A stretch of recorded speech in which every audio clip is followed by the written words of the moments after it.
سلام دعنا هابلي كما يوعدكم خبركم تملكتنا لك ساعة شدشتن فرقان كوين له نز ساعة زيز مرزنا يوم استفلا زينات حيزنا قريبنا لنا زينا بمقرب أنا الوام قبل كده بسم الله سومي استوديو تلفزيون تكرام مساكم كنت هنا سناي مكتل أب قتلت زود هافتو عمل كيتوس توحابه السنة أقباب يبلون بموبال نابل على بيت فردي يقبأ أن خمس حاتته بيت صحفة عقاب حق ختمها مقالة أفليتو زود هافتو قد سلسة عمت نحس 10 شمونتن عمت مرت كل تشحن 10 عمت مرت أب كفلة كتما عد حكي أما أخل ترجع 5 قتلت كسي ما أخلي بيت فردي كتما مقالة يرد ما أخلي بيت فردي كتما مقالة اتستفدت أما قتلت بسبب بفيديو دمتن مرد أطاب بمقبار قبل زفتمو ياريد قبر سلاسن أنقصهم حيل مريمن عد ملك مأسرتي فريد وميو تخصصتينا مقاب آيا سبر نزقرب وطرعان مسرت غيرو نزقو داي بناي سبر سلطانو زرأي مقاب آيا سبر لعلواي بيت فردي كلل تقرايقن كتصارز قبؤنت بسلا زرخبلو نعم أخلاي بيت فردي كتما مقالة خمز ملسو قليز ايو ما أخلاي بيت فردي كتما مقالة بستملسو اللو نتو مسرت نتوانين داقن بمرأي حامل 29 كلتشحن 10 شمونتن عام تمرت نتخصصتي بناس آخص نابتو وسينيو بيت صحفة عقاب حقي كتما مقالة لومي نقازيتنياتات أبزهابو مقلت ادما نوسانم أخلاي بيت فردي كتما مقالة كم زي قبلو أفليتو حالافي بيت صحفة عقاب حقي كتما مقالة اي تتعدس بايرو زتوهابو وسانة أقباب نت كم زي بلو نابل علواي بيت فردي كلل تقراي يقبأ ان خمز حاتتون قليصم اتو قداي كابل علواي بيت فردي كساب سبر بموساد ناي موداتا وسانة خركب كم زسرحو دما أفليتو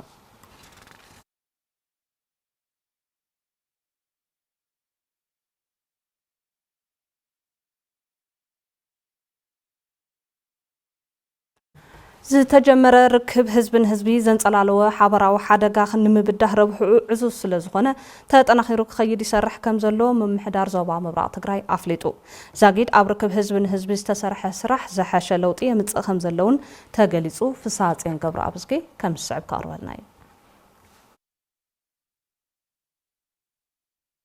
أبي مونغو قربابت هزبتات زقبر ركب بخل مداي زلو ربحات رأيو النابر خيد أبي زوبا مبرا هزب تقراين هزب إرتران جميرو مزلو ركب زحش لوط يمس خمزلو مكتل محدارة زوبا أيتا هايلاي قبر مريم قليصهم برقص أبزو زحلفة جنسايدا وخينات زبصحنا صقملو نسو بتناي حق علم فتحاونت كلوا مقلاسيو كاول طرفه زي محزنت هزبنا هزبي مس هزبي إرترا زلعالة ناي محزنت برك خلينا نتسرح تصنيحيو حزون براخو حافيل اللو خم زوا مبراق كنرأ خلنا نقدميتون زحسو نقرات اللوية الحرازن دحريز زملس يكون زكايد ركب هزبن هزب عميقو زلاق سلامن حبراو عبيتن هزبتات كرقاقز بزبالت اكسر رحل اللو وزبلو ايتا هيلاين تجمير زول ركب هزبن هزبي كلتو هزبون دقفو وسلازلو ازينا كل كسفح مسرح كم زادلي ابريهم بتي تجمر من قدون كن وصدينا هزبون نفتي مدرخي محصاني زلو بايزوي كاب كلتو هزب دليت اللوي السلام عقيكم كيدو نحنا تواليدنا تزاميدنا حدا هزبي حدا قانقا حدا باهلي نهالينا بزمت أخوينات نتسقمينا زلنا سلازي حزب الحزب تناخيرنا منغستاتناون تتناخيرهم كخدو زلوا مفلالاي ابزته امرد التمركز خخون إلو محصنتا زقربلو كنتات يزلو متنخار ركب هزبن هزبي كابي مفتار دلدور ركبن متحجازن سجيرو زنصلالو حبراو حدغان مبده ربحو عزوز مخانون ايتا هايلاي ارديوم مس حزب عفار مس حزب محرا مسكال أتوم مسز السودان مسكال أتوم منكم زله محزنة مفتارنا تخكلنا مواصوي نقدميتون كنبرخو يزلنا بحالي أبزوا مبرق زتدمدم مدمدم تاتات نزي ركب هزبي محزنة هزبي طعم دقيفوي سو مواصوناي ناتدامنا خنبر يبلنا مس غوريبتنا سينيتي يزلنا بفلاي تقراين هزبان زتفصمو جونوسايد اللو يوم قالوت كلات ኢትዮጵያውን ዝበጽሖም ዘሎ ጭቆናን ጥቃትን ዝፈለጥ ይዝበሉ ምክትል ማሕደር ዞባ ምብራቅ ትግራይ አይታ ሃይላይ ገብረ ማርያም ስለዝኾነ ኩሎም ህዝብታት ኢትዮጵያን ጎረባብት ህዝብታትን ንዘጋጠሞም ሓደጋ ህልውና ርክቦም መጠናኺሮም ክቃለሱ ይግባእ ይብሎም ከጥፉና ብዙሕ ነዊሕ ጉዳት ተብጽሕምልናዮም ግን ድሕሬናውን ናብነትና ማሕራ ከነልዕል ንኽእሊና ክሻዕ ህዚ ጆኖሳይድ ዝበጽሖ ዘሎ እዩ ህዝብ ማሕራ ሶን ኩልና እዩ ጆኖሳይድ ዝበጽሕና ህዝብታት ከዓ ناي حوار صلاينا نمودا كنحبر لنا حز مالتي حزب أرومو حزب عفار كلن ناي إثيوبيا حزبتات ابن حزب إرترا ህዝቢ ሱዳን እውን ሓደጋ ኣለዎ ብዚ ስርዓት እዚ ሓደጋ ዝበፅሖ ዘሎ ህዝቢ ኩሉ ተደሚሩ ንጀኖሳይዳዊ ስርዓት ብልጽግና ንምጥፋእ ከዓ ኩላሃና ምሕባር ትክክልን ግቡኡን ኢለ ዝወስድ ውህሉል ዓቕሚ ህዝቢ ትግራይ ሓድነቱ ከም ዝኾነ ዋና ኣመሓዳሪ ክፍለ ከተማ ሓወልቲ ኣይተ ነጋሽ ካሕሳይ ገሊጾም ኤፍሬም ረዳሃይ ተወሳኺ ጸብጻብ ክበና እዩ ዋና ኣመሓዳሪ ክፍለ ከተማ ሓወልቲ ኣይተ ነጋሽ ካሕሳይ ምስ ቴሌቪዥን ትግራይ ኣብ ዘካየድዎ ቃለ መሕተት ህዝቢ ክፍለ ከተማ ህልውና ህዝቢ ትግራይ ንምርግጋጽ ኣብ ዝግበር ቃልሲ ድልውነቱ ከም ዘረጋገጸን መሪሕነቱ ድማ ግቡእ ከም ዝፍጽምን ይዛረቡ ብሕታቱን ማረጺና ሓድነትና ስጢምና እንተ መኪና ኢና ከም ህዝቢ ህልውናና ንቕጽል ዝብል መድምደታት እናተደምደመ ይመጹ ማለት ዘዕሎም ሕታታት ኣለዉ ጠንኪርኩም ምርሕና ሓዝውን ናይ መሪሕነቱ እዩ ዘልዕል ኣብ ናይ መሪሕነቱ ጠንኪርኩም ምርሕና ህዝቢ ጎኒ ኸሚና ዓሲልና ኢና ሓደ ኮይንና ደጀንን ግንባርን ንምድጋፍ ህዝቢ ተወፋይነቱ የጠናኽር ከም ዘሎ ዝሓበሩ ኣይተ ነጋሽ ጸገም ስድራ ገድልን ስዋኣትን ንምቅላል ድማ ዓርሰ ምትሕጋዝ ከም ዝተዘርግሐ ይገልጹ ንሓይል ሰናይ ሙሳኽ ናይ ደጀና ምስላ ሓደ ስራሕ ገይሩ ወሲዱ ኣሎ ኩሉ ኣብ ምርብራብ ዝኒሄ ካልኣይ ናይ ሎጂስቲክስ ስራሕቲ ናይ ሎጂስቲክስ ስራሕትና ናይ تعليم ማእኸላትና ናይ ግንባር ሰራዊትና ተመልሰው ስድራ ተጋደልቲ ኣብ ግንባር ዝኸደ ኣብ ደጀን ዝቐረዩ ከይጉድኡን ዓቶም ብምድጋፍ መንገዲ ኣብ ሰፊሕ ርብርብ ይኒሄ ብምትእሳር ሓደ ብሓደ ብምትእሳርና ንሰርሕ ዘለና ማለት ኩሉ ብቅርሺ ክሳብ 5,000 ብቡርሕና ሃብ ዝብሉን በተግባር ዝተኣሰርናዮም ብእኽሊ ብተሓስባ ዓይዝኹም ዝብሉን ማለት ኣብ ከይድ ምስላፍ ዝራዩ ዘለው ጸገማት ብዘተን መረዳእታ ብምጽፋፍን ይፍትሑ ከም ዘለውን ኣሰለፍቲ መሲሎም ኣብ ስርቂ ዝተዋፈሩ ገበነኛታት ድማ ናብ ተሓታትነት ይሰግሩ ምህላዎም ኣይተ ነጋሽ የገንዝቡ ናህና ናይ ምስላፍ ስርዓት ሕጋዊ ኣብ ዝተጸንዐ ግልጽ ብዝኾነ መንገዲ ኣንኸር ዘለና ግልጽ ብዝኾነ መንገዲ ነፍስና ቀልዕና ተራዳዲኻ ኣፋልያት ሃልውን ነተፋልያ እንዳጸውከና ተቃልስካ ኣንኸር ዘለና ተሸፊኖም ንሕና እኮ ግፈፍቲ ኢና ኢሎም ናይ ጸላእ ሒዞም ፍቅረ ገዛ ከሽብሩን ክሰርቁን ዝሞክሩ ሓዝናዮ በዓሎም ተዋፊሮም ተመልሶም ናይ መንግስቲ ኣካላት ከምዚ ይገብሩ ኣለዉ ኢሎም ብናይ ማሕበራዊ ሚድያ ኮንሰምፕሽን ክውዕልዎ ዝደልዩ ኣካላት ኣለዉ እዚኣቶም ብስፍሓት እንዳተጸንዑ ከይዲ ናብ ተሓታተን ነስግሩ ኣለና ኢና ጀኖሳይዳዊ ጸላይ ኣብይ ኣሕመድ ዓሊ ንምምካት መቓልስቲ መሓዙት ምፍጣር ኣድላይ እዩ ዝበሉ ዋና ማሕደር ክፍለ ከተማ ሓወልቲ ኣይተ ነጋሽ ካሕሳይ መሰረታዊ ደምሳሳይ ዓቕሚ ህዝቢ ትግራይ ግና ሓድነቱ እዩ ክብሉ የረድኡ ናይ ህልውና ሓደጋ ዝገጠመና ናይ ሓባር ቃልሲ ንገብር ኣለና እዚ ፍትሓዊ ቃልሲ እዩ ፍትሓዊ ቃልሲ እዚ ወላ እንተኾነ መሓዙት ኣለውና ተመሓዙት ንዕላምኦም ንናታቱ ናይ ህልውና ዕላማ ሒዞም እዮም ናና ተደሚሮም ዘለዉ ከምቲ ንሳቶ ተደሚሮም እዚ ዓቕሚ ኮነና ይኽእል እዩ መሰረታዊ ዓቕሚ ግን ሓድነትና እዩ ጸላኣይ ተወዲና መኪትና ህልውናና ክንረጋግጾ ናብ ንኽእለ ደረጃ ክንበጽሕ መውዳእታ ምዕራፍ በፂሕና ስለ ዘለና ከም ቀደምና ኩሉ ተረጊብና ክንከይንክል ኣለና እዚ ማእኸል ጌራ ተኸድና ዓወትና ናይ ግድን ከም ዝኾነ ምንም ጥርጥር የብሉን ህዝቢ ትግራይ ኣጋጢምዎ ካብ ዘሎ ሓደጋ ህልውና ንምውፃእ ብሓድነት ክለቃለስ ይግባእ ኢሉ በዓል ሞያ ሕጊ ኣይተ ዓወት ልጃለም ኣብ ቴሌቪዥን ትግራይ ምድላው መነጽር ኣብ ዝነበሮ ጸኒሒት ትዕግስቲ ኪሮስ ከም ዝስዕብ ተቐርበልና ህዝቢ ትግራይ ምእንተ ህላው ዘካይዱ ዘሎ ቃልሲ ፍትሓዊ ቃልሲ ከም ዝኾነ በዓል ሞያ ሕጊ ኣይተ ዓወት ልጃለም ኣብ ቴሌቪዥን ትግራይ ምድላው መነጽር ኣብ ዝነበሮም ጸኒሒት ገሊጾም መበገሲኡ ንሪኦ ከለና ማለት ጸጊብካ ፊዕፊዕልካ ንኻልኦት ክትገዝእ ክትብድል ከይኮነስ ክትጭቁን ከይኮነስ ተበዲልካ ጸገም በፂሕካ ከይፈታኻ ተገዲድካ ትገብሮ ቃልሲ ኣብ ፍትሓዊ ቃልሲ እንታይ ኣሎ ተገዲድካ ኢኻ ተኣትዎ ማለት ብዙሕ ግዜ ናይ ሰላም መማረፅታት ከይድካ ዕፁብ እንተኾይኑ ጥራይ ኢኻ ናብኡ ዝመሰለ ቃልሲ ተኣቱ እንታይ ማለት እዩ ናይ ብላታ ሃይለማርያም ዝተዛረቡ ነሎ ካሳ ሃይለማርያም ዝፀሓፎ ኣብ ተቐዳማይ ወያነ እንታይ እዮም ዝብሉ ንሶም ህዝቢ ትግራይ ኣብ ታሪክስ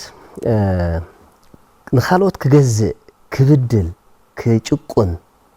ወይ ድማ ሓይልለኒ በቃ ከምዚኤ ኢሉ ሓይሉ ንምርኣይ ኢሉ ዝገብሮ ቃልስታት የለን እዮም ዝብሉ ህዝቢ ትግራይ ተገዲዱን ምእንተ ህላውን ዘካይዶ ዘሎ ቃልሲ ሓድነቱን ውሽጣዊ ዓቕምታቱን ብምጥንኻር እንተካይድ ዓወቱ ዘይተርፍ ከም ዝኾነ ድማ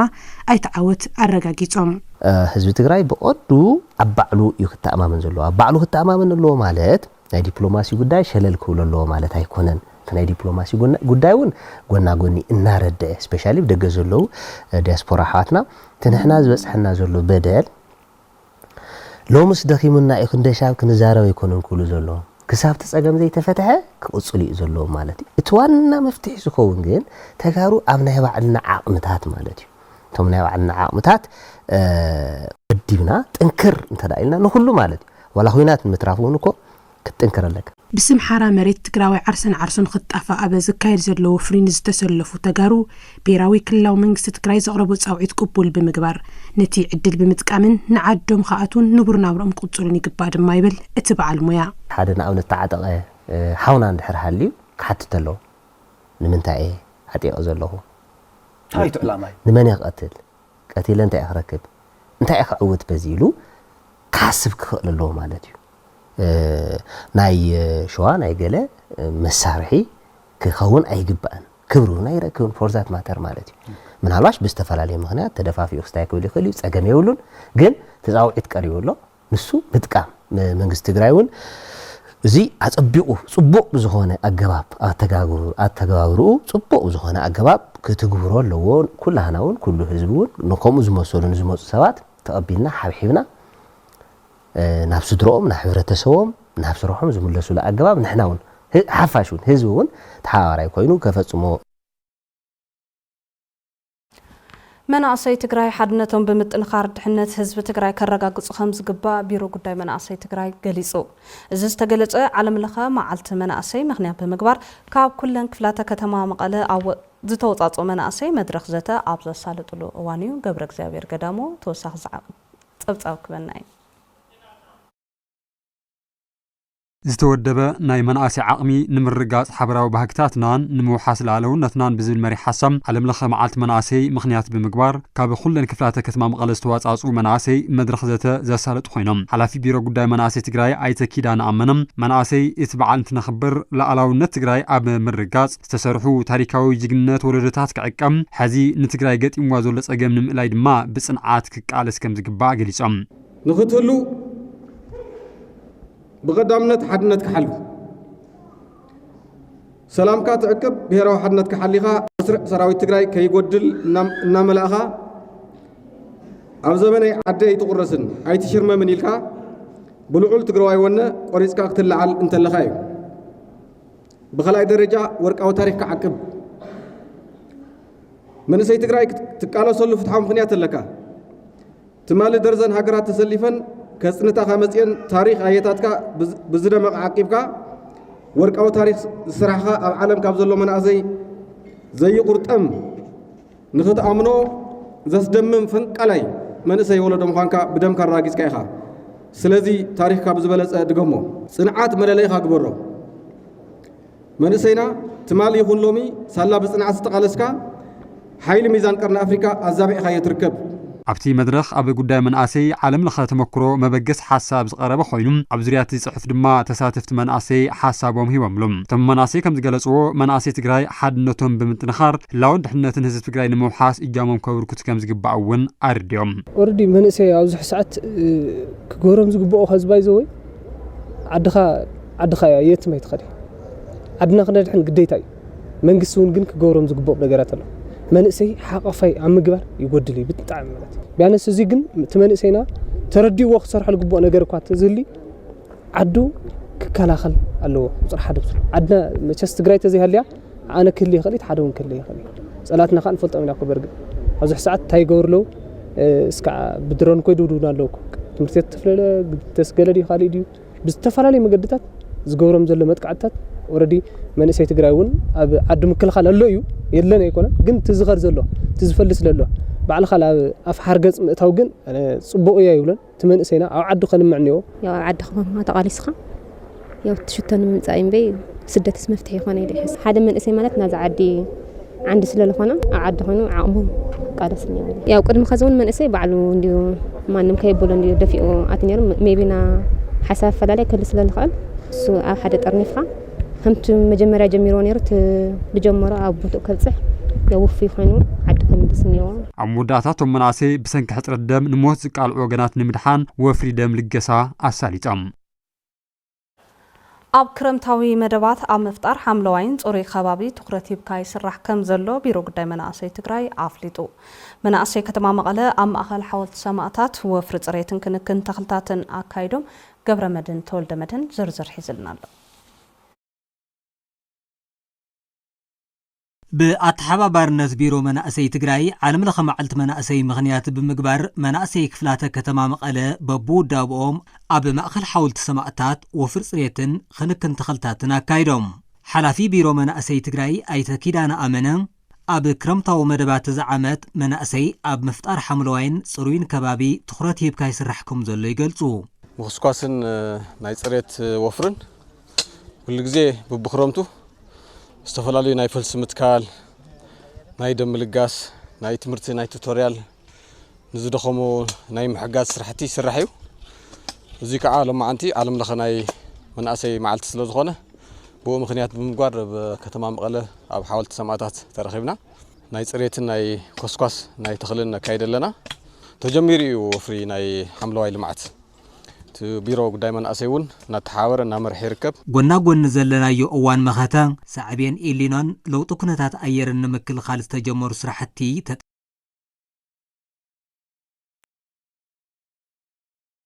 ተሳተፉ ዘለው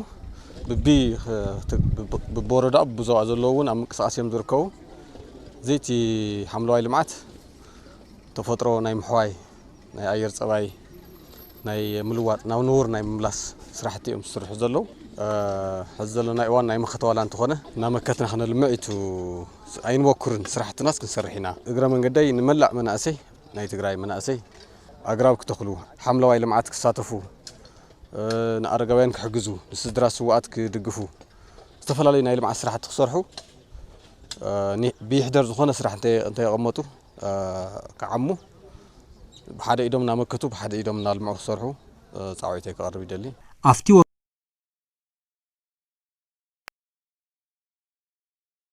ጋውያንን ስድራ ሰውኣትን ካብ ምሕጋዝን ወፍሪ መልጋስ ደምን ብተወሳኺ ኣብ ወፍሪ ሓምለዋይ ልምዓት እውን ተወዲቦም ይነጥፉ ከም ዘለው ገሊጾም ፍሪ ሓምለዋይ ልምዓት ጽሬት እናካይድና ንርከብ ኣብ ውሽጢ ሓወልቲ ሰማዕታት ማለት እዩ ብክፍለ ከተማ ብወዛዋ መቐለ ደረጃ ዝወረደ መደብ እዩ ና ብጣዕሚ ሓርፊት መንእሰይ እውን ትሪኢ ኣለኻ ከምቲ ቢልንዮ ብወነ ብሓቦ መፅኡ ናፍቲ ተኽሊ ምትካል ወፈራ ብሓቦ ይስራሕ ኣለዩ ምስ እውን እቲ ፅሬት ከባቢ ናይ ሓወልትና ብደንብ ኣብ ፅሬት መራይ ነፅረዮ ኣለና ኢና ማለት እዩ ዝተፈላለየ ነዚ ዓዲ ክልውጥ ዝኽእል ብሃፍትን ደንን ክምዕብል ዝኽእል ዓድን ምፍጣር እናተሰርሐሉ መጸለይ ተጠናኺሩ ክቕፅል እውን ኣብ ተስፋእና ዘለና ስለዚ ተሃራፊት ከተማ ክትህልወና ክንብል ከለና ግን ኣብ ሕድሕድ መንእሰይ ተሓሳስባ እዚ ክህሉ ናይ ምግባር ምዕርግቲ ከተማ ወይ ከዓ ምዕርግቲ ክልል ክንፈጥር ንኽእል ብሰንኪ ጆኖሳይደር ስርዓት አብይ አሕመድ ኣብ ጥዕና ዝገበሮ ክልከላ ኣዴታት ኣብ ገዛ ይወልዳ ይሞታን ከም ዘለዋ ኣመራርሓ ኣብያተ ቤት ጽሕፈት ጥዕና ወረዳታት ኣበርገሌ ጭላ ኦፍላን ዛናን ገሊጾም ነቲ ስርዓት ንምውጋድ ኣብ ጎኒ ዓቕምታት መኸተ ኮይኖም ከም ዝቃለሱ ድማ ተዛሪቦም ገብረመድህን ተወልደመድህን ጆኖሳይደር ስርዓት ብልጽግና ብዘካየዶ ክልከላ በጀት ነዳድን ስዒቡ በዘጋጠመ ሕጽረት ኣምቡላንስ ኣብ ወረዳ ኣበርገሌ ጭላ 7 ኣዴታት ኣብ ወረዳ ኦፍላ 6 ኣዴታትን ኣብ ወረዳ ዛና ድማ 3 ኣዴታት ከም ዝሞታ ኣመራርሓ ኣብያተ ጽሕፈት ጥዕና እተን ወረዳታት ወይዘሮ መሊእ ገዙ ኣይተ ሚካኤል ተገኘን ወይዘሮ ሓዳስ ገብረ ዮሃንስን ይዛረቡ ከም ወረዳና ከዓ ክንሪኦ ተለና ናይ ኣበርገሌ ጭላ ሞተ ኣዴታት ዳርጋ ናብ 0 ዝወረድናሉ ዝነበርና ኩነታት ሕዚ ኣብ 2018 ናብ زأخلا ديتات بسنكي ندادن أمبولانس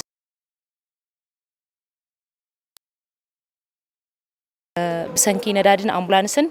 تتسجي من خمس اللواء يو تزرينا حريتا أوفلا نري اللو لجمجمنا اللوان أب عديتاتن صاناتن أو يتسجمي إلى اللو تغلى الموتان عديتات شديش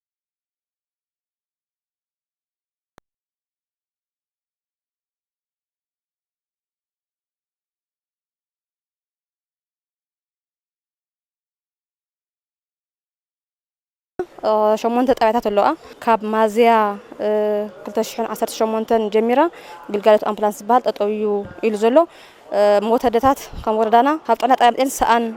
ناي أمبلانس قلقالة نداري سأقم سلازلو بطعنا تكالاتي سلسة دوتات سئنا زلنا سأن أمبلانس مخادن كاب سلسة سأن زخونا دوتات جزا ولدن ألو أين سرعة بلسقنا للو خناتات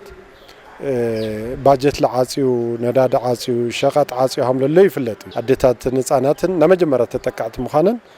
زمصو ابنتي ማለት በህፃናት አንፃር ተለኸዩ 18 ሞይተውና ነው بتوسخي بسنك خلكلا بجت سب موያ ጥዕና መሃይኦምን ጥቕማጥቕሞምን ክረኽቡ ብዘይምኽኣሎም ሃስያ ይበጽሖም ምህላው ተገልገልቲ ክንድት ትድለ ክግልገሉ ዘይምኽኣሎምን ካልኦት ጸገማት ይበጽሑ ምህላዎም እቶም ኣመራርሓ ይረዱም ማይ ምቁራጻት ዘለ ጸገም ተናኣሰ ብፌደራል ናተደፈአ ናይ ርጭት ዝካየድ ዝነበረ የለን ስልጠና ኤክስፐርት ሰልጢኖም ነይሮም ግን ድማ ቲ ኬሚካል የመጽይ ካብ ወርሒ ጉንበትና ብዘሎ ኣብ ሓጋይ ዝተወሰነ ቀኒስ ዝነበረ ናይ ዓሶ ሕዚና ኣብ ለበዳ መልክዑ ናኸደሎ ንጥዕና ጣብያታት ንጥዕና ኬላታት ኣብ ደገፍን ክትትልን ዘሎ ነዳድ ስለ ዘየለ ቀልጢፍካ ሄድካ ነቱ ዘሎ በዓል ሞያ ዓቕሚ ምፍጣር ይኾነ ምሕጋዝ ብጣዕሚ ጸገሚ ዘሎ ካልኣይት ናይ በጀት ጉዳይ መስ ናይ ፌደራል ዘሎ ዱቲ ዝበሃል ተዋዓል ሞያ ይኽፈልን ተኡ ዘሎ ወሃባ ግልጋሎት ሰኣን በጀት ተዋዓል ሞያ ስንፍላለሎ ፍላይ ከም ወረዳ ወርገሌ ጭላ ክንሪኦ ተለና ካብ ወርሒ የካቲት ጀሚሩ ክሳብ ሕዚ ዲቴ ተኸፈሎሚ ናይ ትርፍ ሰዓት ዝኽፈሎም ዝነበሩቶም ሰራሕተኛታት እንደገና ማህያ ጠቕሊሉ ተዓጽዮም ኣለዉ ነዞም ጸገማት ዝፈጥር ዘሎ ጀኖሳይደር ስርዓት ብልጽግና ብውዳብኦም ብምቅላስ ህልውና ህዝቦም ንምርጋጽ ከም ዝረባረቡ እውን ሓቢሮም ጠቕሊሉ ኸሊእና ዘሎ ስርዓት ብልጽግና احنا بقلصنا انا نقالسو بزلنا عقمي بنخولو نت سرعه بلصقنا بزطفقلو ميلا نا سرحنا نمخاد نحنا دلواتينا ماشي كنت هزون كافتو زلو وصبا كنا ناقف كنكللنا سلازي محورسونا صلاه سرحلو سرحتي ترلهم مس محورسنا خوينا ولا شح غزي تتصقمنا قولو حرج لالمنا مساحاتهم خوينا كنسرحنا لول قالات يلوصلي مالت سلازي ذكرنري كلنا حدو تعوي معرف قال سلبال ازيو مالت حدش زتدالو مقان سرعة تمرت تقراي تقبار توكرن فلتس وننا تمهاراي زفترن بمخانو نتقباراونتو كم زسرحو امرار حتمرتي زوبا ماخل تقراي قليصوم كابس تفلاليا ورداتات زوبا ماخل تقراي نزتوكلو امرار حتمرتي ابزوريا مقان سرعة تمرتي سلطنا تواهبو نتصبصاب فسها مزقبه سلومنا اسملاش كاب استفلاليا ورداتات زوا ماخل استوكلو ممهران رأس ممهران امرار حتمرتن ابزوريا حدش مقان سرعة تمرتي اب كتما اقصوم سلطنا توهبم التحدش مقان سرعة تمرتي نتقبار تمرتي تخرات زقبرن توداداري تمهراي زفترن بمخانم عدلاي نوتو زلعلك كم زخنا استغاسو تساتفتي نتقباراو نوتو كم سرعو دما قليصوم تمهراي جانان هالوه هناي تكنولوجي تاوتات ندحر لميدو افت العلواي بركي فاصخلو بطعامي صبوق استواطو سلازفتر بدمر تي حدش كاريكالم زيو كاب تمهارا جميرو سكافتي كبابي كم كللون عبي استواطو لون صريح تمرتي لئي زوسد ناب بزح عينتات ميلا مهارا خنطقم يقبرنايو اتي تمهاراي بتقباراو زسرحلو غيزي اتي بكل حساب زنبره ايدو اتي مسخا مستممهر كسرح كله فطراين مهازاين كوينو باعلو توداداراي بدرجه وردا بدرجه كلل كمون بهاجر كوصي خالي حلفي بيرو تمرت تግራይ دكتور كيروس كوعش بقعت تكور كوينو زتقرص حدش مقان سرعه تمرتي فتات مسرت زغبره استماره حيل سب زفتر كم زغنا غليصوم تكنولوجي بزغبا بمسفحو እንደገና خع قطف غزيو እንዳሰፍሐን ለዓመቆን ይخيل ስለዘለው ፍልጠት ዲሞክራታይዝድ ዝኾነሉ ኣብ ኢድካ ኢንሳይክሎፒዲያ ትሕዘሉ ስለዚህ ካፍቱ ፍልጠት ዝመርሖ ኢኮኖሚ እንዳወፀ ናብ ክእለት ዝመርሖ ኢኮኖሚ ይخيل ስለዘሎ ወለደናውን ሙዚ ዝኒህ ዓለማዊ ለውጥታት ሓዊሩ ክخيل ስለዝግባ አገዳዲ ዝገበሮ ነዚ ክንልውጥ ክነመሓይሽ ካፍቶም ዘገደዱ قال اي عبي يخنت حدا اي اب تግራይ ዝተፈጸመ ጀኖሳይድ ሲዕቡ ኣብ ዓውደ ትምህርቲ ሓደሽቲ ጠለባት ከም ዘለው ዝሓበሩ ዶክተር ኪሮስ ብፍላይ ምስ ፍልጠትን ዕቤትን ሳይንስን ቴክኖሎጂን ዝረኣዩ ምዕባለታት ሓቢርካ ንምስጓም ምድላው ሓድሽ ስርዓተ ትምህርቲ ኣድላይነቱ ዝዓዘዘ ከም ዝኾነ ተዛሪቦም ደቅና ንምህሮም ዘለና ንትምህርቲ ምዝ ዓለም እዚ ተማጣን ኸውን ምዝ ዓለም እዚ ዝኸዱ ኣብዚ ዓለም እዚ ዘንብር ናይ ህይወት ክህሎት ክሕዙ ስለዝግባ أو علم زكاير زلوا عبيت لوطات مدما فتانات እሞድማ ዝተሓላለኹ ስለ ዝኾኑ አቲቱድ ክላበስ ባህርያት እውን ክንጸባርቑ ዝግብኦም ባህርያት ስለ ዘለው እዚኦም እዚኡ ንምኻድ እውን አገዳዲ ኣብ ዝገብረሉ ዓለማዊ ኩነታት ስለ ዘለና እዩ ኣብቲ ስልጠና መምህራን ኣመራርሓን ኮሌጃት መምህራንን ኣመራርሓን ትምህርቲ ዓብዪ ዓድን ዓድዋን ተረኺቦም እዮም ደቂ ኣንስትዮ ካብ ቁጠባዊ ጽጋዕተኝነት ተናጊፈን ዘላቕ ዝኾነ እቶት ብምውናን ብቁጠባ ዓርሰን ዝኽእላሉ ዕድል ንምፍጣር ጻዕሪ ይግበር ከም ዘሎ ቤት ጽሕፈት ጉዳይ ደቂ ኣንስትዮ ወረዳ ራያ ዓዘቦ ኣፍሊጡ እቲ ቤት ጽሕፈት ብምትሕባር ፕሮጀክት ዳግመ ህንጸትን ሕዌትን ኣብ ምርባሕ ጠለበጊዕ ስራሕቲ ስፌትን ዓለባን ካልኦትን ኣመልኪቱ ስልጠና ከም ዝሃበ ሓላፊት እቲ ቤት ጽሕፈት ወይዘሮ ትዕግስቲ ይመር ገሊጸን ኣብ ፕሮጀክት ዳግመ ሕዌትን ህንጸትን ወረዳ ራያ ዓዘቦ ኣተሓባሪ ኮምፖነንት ክልተ ዝኾኑ ኣይተዳርገ ኣባዲብ ወገኖም እቶም ደቂ ኣንስትዮ ብተግባርን ክልስ ሓሳብን ዝረኸበኦ ትምህርቲ ናብ ተግባር ከሽርፍኦ ከም ዝግባእ ተሓሳሲቦም ተጠቀምቲ እቲ ዕድል ዝኾና ደቂ ኣንስትዮ ተወሳኺ ዓቕሚ ብምፍጣር ካብ ተጸባይነት ንኽናገፋ ጻዕሪ ከም ዝገብራ ተዛሪበን ፕሮጀክት ዳግመ ሕዌትን ህንጸትን ትግራይ ኣብ ከቢድ ማሕበረ ቁጠባዊ ጸገም ንዝርከባ ደቂ ኣንስትዮ ብዝመረጽኦ ሞያ ሰልጢነን ካብ ተጸባይነት ብምንጋፍ ዓርሰንን ስድረአንን ዝኽእላሉ ዕድል ንምፍጣር ይሰርሕ ከም ዘሎ ንምፍላጥ ተኻኢሉ ከም ጸብጻብ ሃፍቱ ብስራት